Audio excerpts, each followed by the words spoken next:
Hello everyone. तो कैसे हो आप सब? उम्मीद करता हूँ अच्छे होंगे, स्वस्थ होंगे। और मैं हूँ ऋषभ। तो सर्किल का ये वीडियो नंबर 2 है। इससे पहले हमने एक वीडियो देखा था जहाँ पे कुछ थ्योरम्स और छोटे मोटे कॉन्सेप्ट देखा था। तो आज हम इसको आगे बढ़ाएंगे और कुछ इंपॉर्टेंट थ्योरम्स को देखेंगे। देखो क्या है, क्लास 9th में सर्किल में बहुत सारे थ्योरम्स है। थ्योरम्स इंपॉर्टेंट भी हैं। हो सकता है कि आपको प्रूफ करना एग्जाम में ना आए, लेकिन उसके बेस्ड बहुत सारे क्वेश्चन, उसके ओरिएंटेड बहुत सारे क्वेश्चन पूछने को मिल सकता है। तो मैं आपको यही बोलूंगा कि कम से कम पहले अटेम्प्ट में आप थ्योरम्स को हूबहू आप याद करने की कोशिश या समझने की कोशिश अगर नहीं भी करते हो तो कम से कम उसके रिजल्ट को याद रखो, ताकि आप बहुत सारे क्वेश्चन बना पाओ। ठीक है, अगर आप थ्योरम्स को समझ जाते हो, अगर आपसे कोई पूछता है उसे आप कर भी देते हो, तो इससे बेहतर कोई चीज हो नहीं सकती। इसे आगे हम देखते हैं। थ्योरम क्या है? ए line perpendicular to the code of A cycle bisect the code. अब देखो क्या है, मैंने खुद से अपने लैंग्वेज लिखा है, अभी अपने लैंग्वेज लिखने की कोशिश करना। मतलब क्या कि बुक में जो लिखा गया स्टेटमेंट बिल्कुल वैसा स्टेटमेंट मत लिखना, ठीक है, ताकि आपको समझने में आसानी भी रहे। मुझे समझने में इस तरह से आसानी है तो मैं इस तरह से ही करूंगा। तो देखो क्या है, एक सर्किल है। यही बोला जा रहा है कि एक लाइन जो होगा वो कहां से होगा? सेंटर से होगा। मैंने लिखना भूल गया है। लाइन परपेंडिकुलर टू द कोड from the centre of the circle. आप देख सकते हैं थ्योरम, मेरे ख्याल से थ्योरम नंबर 3 है। ठीक है, तो क्या हो रहा है, सेंटर ऑफ सर्किल से एक कोड यहाँ पे ऑलरेडी है। एक कोड का नाम मानता हूं मैं ए है और यहाँ बी है। तो इस पे परपेंडिकुलर ड्रॉ करा गया। तो बोला जा रहा है कि इससे इक्वल इक्वल पार्ट में ये पॉइंट को मैं मानता हूं एम। तो पॉइंट एम जो है इस कोड को इक्वल पार्ट में डिवाइड कर देगा। तो हमें प्रूफ क्या करना है? पहले गिवन क्या है हमारे पास वो देख लेते हैं। गिवन है हमारे पास एक chord A B, chord A B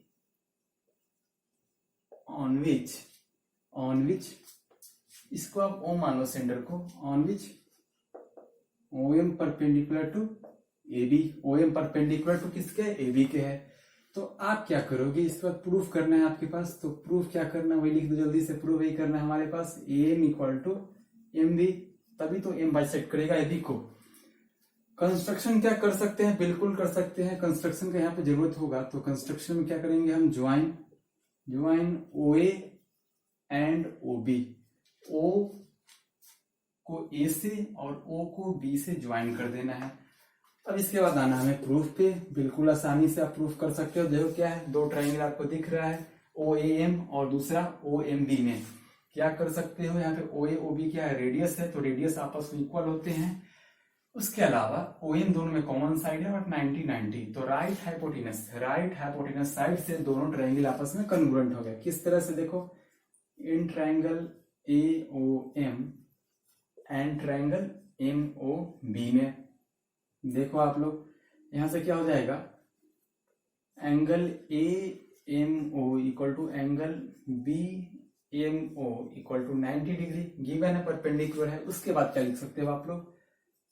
O A equal to O B, O A equal to O B radius है सर्किल का, और O M equal to O M ये कॉमन साइड है। तो यहां से आप क्या बोल सकते हो? Triangle A O M congruent है ट्रायंगल एम ओ बी के। किससे हो गया? आर एच एस से। आर एच एस से हो गया तो सीपीसीटी से क्या कर सकते हैं आप लोग? A M equal to M B. किससे? सीपीसीटी से। तो यही हमें प्रूफ करना था, राइट? यही हमें प्रूफ करना था। तो ये थ्योरम यहाँ प्रूफ हो चुका है। अब यहाँ पे हमें एक बार रुक के सोचना है। इसका अगला थ्योरम दिया गया है। उस थ्योरम में क्या दिया गया है कि अगर यह लाइन ओ एम जो आपको लाइन दिख रहा है, इससे अगर बाइसेक्ट करता है तो परपेंडिकुलर भी होगा। मतलब इसी हम समझ लेंगे, क्योंकि देखो चीजें अगर इंटरलिंक्ड है तो हम उसे एक साथ समझ लेते हैं तो ज्यादा आसानी होगी हमें समझने में। तो क्या बोल रहा है?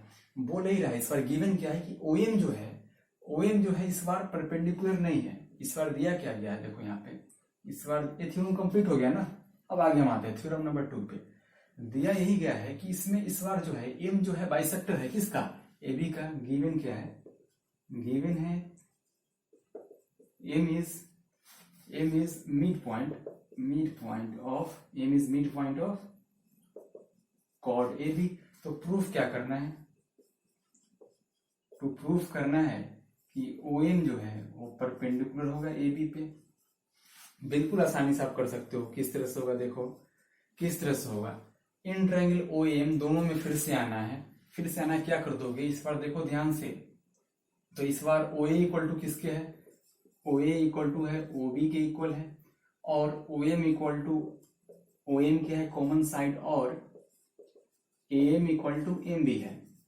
ये मैंने क्यों लिखा क्योंकि गिवन है, इस बार गिवन है कि यहाँ पे एम जो है मिड पॉइंट है, साइड साइड साइड से दोनों ट्रायंगल आपस में क्या हो गया, कन्ग्रुएंट हो गया। कोई दिक्कत नहीं, क्योंकि आपने कन्ग्रुएंसी ऑलरेडी पढ़ रखा है। तो दोनों ट्रायंगल कन्ग्रुएंट हो गए तो हम लिख सकते हैं angle A M O equal to angle B M O के, लिख सकते हैं ना सीपीसीटी से, angle A M O equal to B M O के। और आप जानते हो लीनियर पेयर से क्या हो जाएगा, लीनियर पेयर से angle A M O plus B M O equal to 180 degree. तो angle A M O plus angle B M O equal to 180 degree. अब क्या कर सकते हो, ए एम ओ को बी एम ओ से रिप्लेस कर दो तो क्या हो जाएगा, B M O plus B M O equal to 180 degree. तो ट्वाइस ऑफ एंगल आप ले सकते हो, twice of angle B M O equal to 180 degree. तो angle B M O equal to 90 degree. तो हमने एक एंगल को 90 प्रूफ किया तो ये भी 90 हो जाएगा लीनियर पेयर से।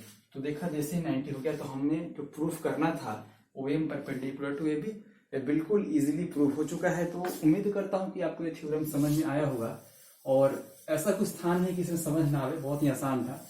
अगला थ्योरम थोड़ा सा इंपॉर्टेंट है, आप लोग देखना ध्यान से।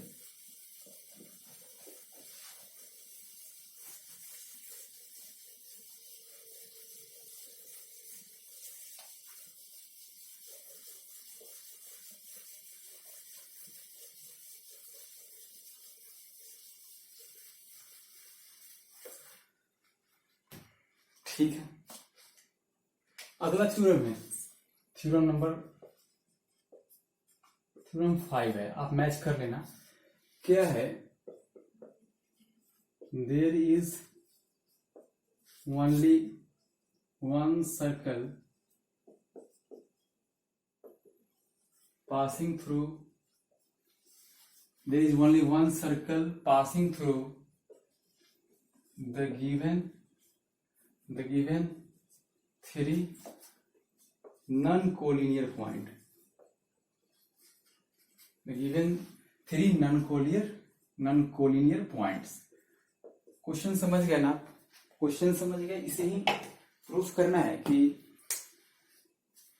अगर 3 नॉन कोलिनियर पॉइंट हो तो उस पॉइंट से एक ही सर्किल पास कर सकता है। अगर इससे पहले मैं आपसे पूछता हूं कि यह पॉइंट है, इस पॉइंट को पी बोल रहा हूं, तो इसे कितने सर्किल पास कर सकते हैं, तो आप बोलोगे बहुत सारे, खूब सारे सर्किल पास कर सकते हैं। जिसको मन करे उस पॉइंट को फिक्स करें, रोटेट कर देना रेडियस को एडजस्ट करते हुए, तो आप क्या बोलोगे, इनफाइनाइट बोलोगे। उसी तरह से अगर मैं बोलता हूं पॉइंट यहाँ पे पी है, यहाँ पे क्यू है, तो इससे कितने सर्किल पास करेंगे, तो इससे ही बहुत सारे सर्किल पास कर सकते हैं, तो इससे ही बहुत सारे सर्किल पास कर सकते हैं।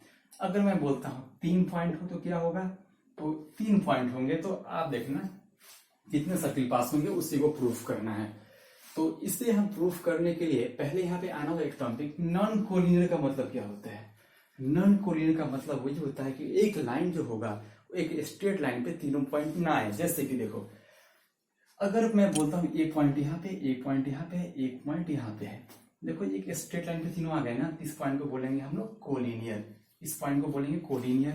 लेकिन वही तीनों पॉइंट अलग अलग डायरेक्शन में हो, एक लाइन पे ना आ पावे, इसे हम क्या बोलेंगे, नॉन कोलिनियर। तो यही बोल रहा है कि नॉन कोलिनियर हो तो उससे एक ही सर्किल पास हो सकता है, इसे हमें प्रूफ करके दिखाना है। तो देखो आप लोग, बिल्कुल आसान है, अभी कैसे होगा।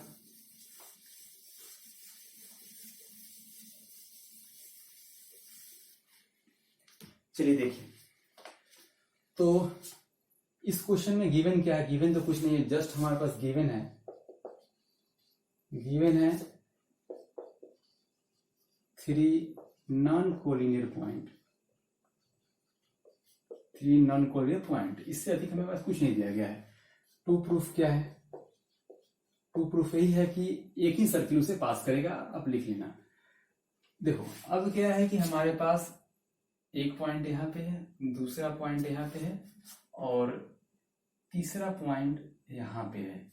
समझ रहे हो, मैंने अलग अलग यहाँ पे ए माना, इसको बी माना और इसको सी माना, ठीक है। अब इसमें क्या करना है, कंस्ट्रक्शन का बहुत बार रोल होगा। यहाँ पे कंस्ट्रक्शन करना है हमें। कंस्ट्रक्शन में आप क्या कर सकते हो, पहले तो आप करो क्या, ज्वाइन ए बी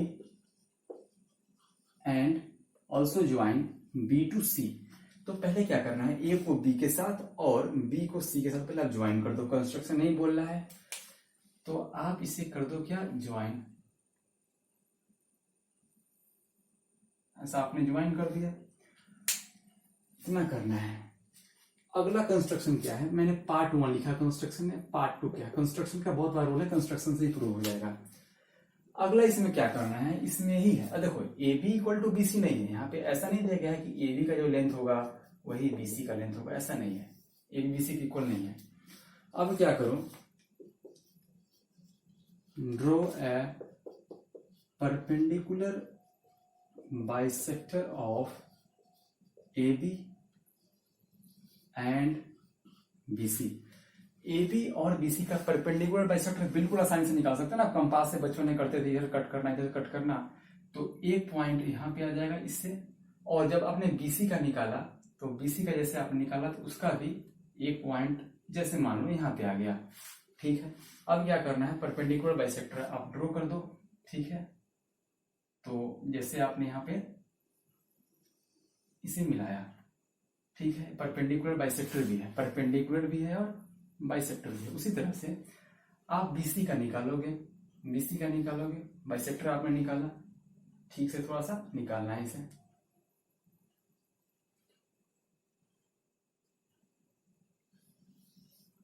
तो यहां पे बीसी का आपने बाइसेक्टर निकाला, तो आप ध्यान से देखो, यहां पे आपने एक थ्योरम पढ़ा था, मैंने जब सर्किल स्टार्ट किया था, माफ कीजिएगा, मैंने जब ट्रायंगल स्टार्ट किया था उसमें क्या बताया था कि अगर किसी लाइन अगर मानता हूं ए बी पे उसका परपेंडिकुलर बाइसेक्टर है, यहाँ पे बाइसेक्टर है, यहाँ पे यह पॉइंट है क्यू है, तो क्या मैंने बताया था वहां पे कि क्यू से ए का डिस्टेंस जो होगा वही डिस्टेंस इक्वल क्या होगा, क्यू से बी का, यानी क्या था, क्यू ए इक्वल टू था क्यू बी के इक्वल। याद करो आप लोग, Q A equal to Q B के इक्वल था। तो इसी पॉइंट को मैं मानता हूं ओ, इस पॉइंट को मैं ओ मानता हूं। तो यहां से आप देखो, आप क्या करो, अब इस पॉइंट को जब मैं ओ मानता हूं, मैं मार्कर चेंज कर लेता हूं ताकि आपको कलर दिख पाए और फीलिंग्स आपको लग पाए कि मैं क्या कर रहा हूं। तो जैसे आपने ज्वाइन किया तो ओ को करना है बी के साथ ज्वाइन, और ओ को ए के साथ जैसे ज्वाइन किया आपने, देखो प्रूफ यहाँ पे इसके बाद प्रूफ होगा ना, उसमें कुछ नहीं करना है, सिर्फ यहाँ कंस्ट्रक्शन देखो। तो आप क्या कर सकते हो, जैसे आपने ज्वाइन किया तो यहाँ पे आप लिख सकते हो ना, ओ A equal to O B. उसी तरह से आपने क्या करोगे, इसके बाद आप क्या करोगे, ओ बी को ज्वाइन तो कर रखा है तो ओसी को भी ज्वाइन करना होगा, तो यहां से आपको क्या मिला, ओ बी इक्वल टू, क्योंकि वही थ्योरम यहाँ भी अप्लाई होगा, ये थ्योरम यहाँ भी अप्लाई होगा ना। देखो यहाँ पे क्या है, बीसी है, यहाँ पे ओ है, तो यह परपेंडिकुलर बाइसेक्टर है, तो परपेंडिकुलर बाइसेक्टर रहता है तो टॉप से उसके इंड पॉइंट का डिस्टेंस हमेशा बराबर होता है। इंड पॉइंट में यहाँ बी और सी को मान रहा हूं, तो O B equal to O C, तो O B equal to O C है, तो A equal to O B है, O B equal to O C है, तो हम क्या कर सकते हैं, O A equal to O B equal to O C के है, O A equal to O B equal to O C के इक्वल है।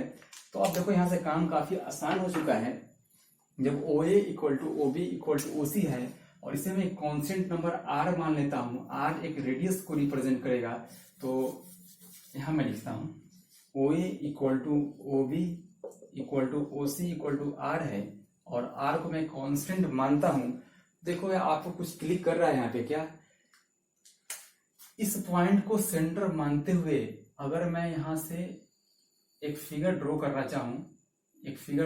चाहूं तो एक सर्किल बनेगा। देखो यहाँ पर ठीक है, आपको नहीं लग रहा कि ऐसा हो सकता है क्या, क्योंकि मेरा तो हो सकता है एबी का मैं लेंथ माना, बीसी का लेंथ माना, आइडेंटिकल आइडियल नहीं था, पर देखो हमने जो प्रूफ किया उसके अनुसार क्या था कि O A equal to O B equal to जब ओसी था तो ये सब एक तरह के रेडियस की तरह ट्रीट करेंगे, और मैंने सभी को ज्वाइन कर दिया है, तो एक सर्किल आपको बनता हुआ दिखेगा। और ये सर्किल जब बन गया है तो हम क्या बोलेंगे कि yes there is only one circle passing through the three non collinear point. अब बोलो कि ठीक है, समझ में तो आ गया, अच्छा समझ में आया, इसे बनाए कैसे, मतलब इसे प्रूफ आए कैसे करें। तो देखो करना कुछ नहीं है, मैंने जो समझाया है ना उसे बस लिख देना है। प्रूफ में क्या करोगे, आप बोलोगे तो मैं करवा ही देता हूँ, थोड़ा वीडियो यही लंबा होगा लेकिन आप कर सकते हो, मुझे पूरा उम्मीद है। प्रूफ में आप क्या करोगे, प्रूफ में ही करना है कि जैसे आपने ले लिया है कि परपेंडिकुलर बाइसेक्टर जैसे लेना है, हमें ले रखा है, तो आप यही बोलोगे कि वी नो, क्योंकि हमें ज्यादा कुछ एक्सप्लेन नहीं करना है, सब कुछ कंस्ट्रक्शन में हो चुका है। We know that the distance from the top of perpendicular bisector to the end of line segment is equal। आपने जैसे स्टेटमेंट लिखा वैसे लिख सकते हो आप लोग, OA equal to OB and we also know that, इसको जैसे आप यहाँ अप्लाई करोगे तो OB इक्वल टू आ जाएगा OC के, तो दोनों को आप यहाँ पे कंबाइन करोगे तो OA equal to OB equal to OC, और इसे क्या बोलोगे R, इसे R बोलना है। अब क्या बोलो, आपको अब क्या लिखना है यहाँ पे कि take ABC as a point की तौर पे लेना है जो कि सरकमफ्रेंस के ऊपर लाई करेगा, and OA OB OC as radius. अब देखो सर्किल बनाने के लिए क्या रेडियस ही तो हमें जरूरत होता है, जैसे मिल गया draw a circle which will pass through the given 3 non collinear points. इतना आप लिख लेना, तो यहाँ पे थ्योरम जाके समाप्त हो जाता है। कुछ स्टूडेंट्स ने पिछले वाले चैप्टर का 10.12 का सॉल्यूशन मुझे काफी अच्छा लगा, काफी मुझे इंकरेजिंग भी लगा कि अच्छा हम अगर इतना बता रहे हैं तो शायद समझ में आ रहा होगा। उन्होंने बनाकर डाला भी था ग्रुप में, मुझे काफी अच्छा लगा, उन्हें मैं रियली अप्रिशिएट करता हूँ। थैंक यू, आपने बनाया, आपके लिए बेहतर है, मैं थैंक्स आपको क्या बोलूँ, आपके लिए बेहतर है कि आपने बनाया। ऐसे ही आप करते रहो, डेफिनेटली आप जो चाह रहे हो आपको मिल जाएगा एग्जाम के अंत तक, इतना मेरा भरोसा आप रख सकते हो। तो आपको और समझ में आया तो इसके लिए आप कमेंट करना कि समझ में कहाँ आया, कहाँ पे नहीं गया, उसके लिए भी करना। इसके लिए कोई आपको घबराने की जरूरत नहीं है। वीडियो को यहीं पे कंप्लीट करते हैं, सिर्फ आप आगे क्वेश्चन बनाने की कोशिश करो, जितना क्वेश्चन बन जाए उतना बनाने की कोशिश करो। तो वीडियो को यहीं पे कंप्लीट करते हैं। Take care, love you and God bless you all.